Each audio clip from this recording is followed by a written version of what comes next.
to make it even better or broader than it is. You've got both the energy companies and the environmental groups are still working on this.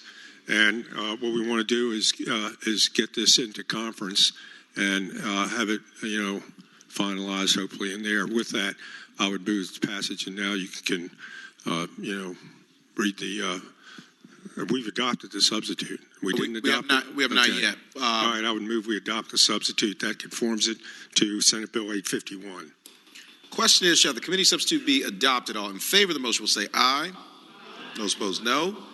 The ayes have it. The committee substitute is adopted. Now we have floor amendments.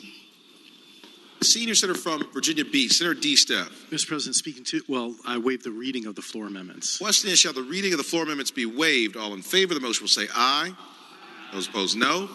The ayes have it. The reading of the floor amendments is waived. Senior Senator from Virginia Beach, Senator D. Steph. Mr. President, on the floor amendments here on Senate Bill, on HB 1526, I've worked with the patron of the bill on this, and what it does is adds utilizing veterans as part of the employees for this. And let me speak to that for a second, if I may, Mr. President. There's a floor. In the wind industry, for recruiting, training, and hiring, a little bit more than 25% of the individuals who are recruited, trained, and hired in that industry are veterans. And what we want to do is make sure that we're including those in the class when we talk about recruiting, hiring, and training those individuals. So with that, I move the adoption of the floor amendments, Mr. President. Thank the Senator. For what purpose, Senator from Fairfax City? Senator Peterson rise. I was going to ask if the gentleman, senior senator from Fairfax, would yield for a question. Will the Senator yield? Yes. Senator yield. You have the floor. I would ask the gentleman, we've had two pending pieces of legislation on the floor today. One that had to do with the depreciation of gas-fired or coal-fired units, and two that had to do with, I believe, maybe we're going to take it up in a second, which is going to be having a clean rate case in 2021. And I would ask the gentleman, would it be premature to adopt this bill before we take up those measures? Well, the floor. No, I don't believe it is, because we've already got one bill that's going in, that's in conference, and no, I don't believe that it is. Further question, Mr. Chair. Senator yield. Senator Sasslaw? Yield. Yes. Senator's the floor. So the gentleman will tell me, or will assure me that if we pass this Clean Energy Act, it doesn't prevent either of the other two bills being brought up regarding amortization of pre-existing units or clean rate case. There's a floor. Mr. President, I don't believe that it does. I would refer to the senior senator from Richmond.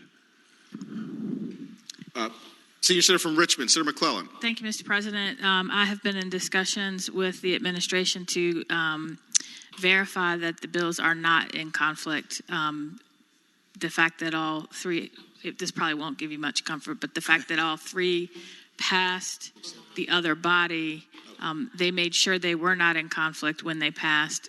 When they were conformed, we made sure they were not in conflict. In particular, the rate case next year deals with the base rates. Any changes that result from the Clean Energy Act are related to the RACs. So those two bills are sort of dealing with apples and oranges. As far as the depreciation for coal plants, my understanding is, from my conversations with the administration, is they're not in conflict, that the FCC would determine, the Clean Energy Act determines when coal plants would be retired. The FCC would figure out how that impacts their depreciation, similar to what happens under current law. So Clean Energy Act doesn't affect how they'd be depreciated, just when that would be triggered. So, gentlelady, yield for a question. Senator, yield for a question. I would ask the gentlelady, under the current law, utilities themselves are able to select the depreciation schedule, correct? Senator's the floor.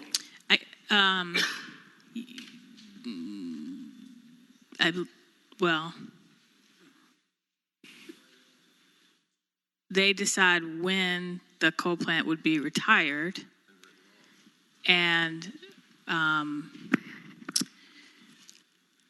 right, I withdraw. I thank the gentlelady.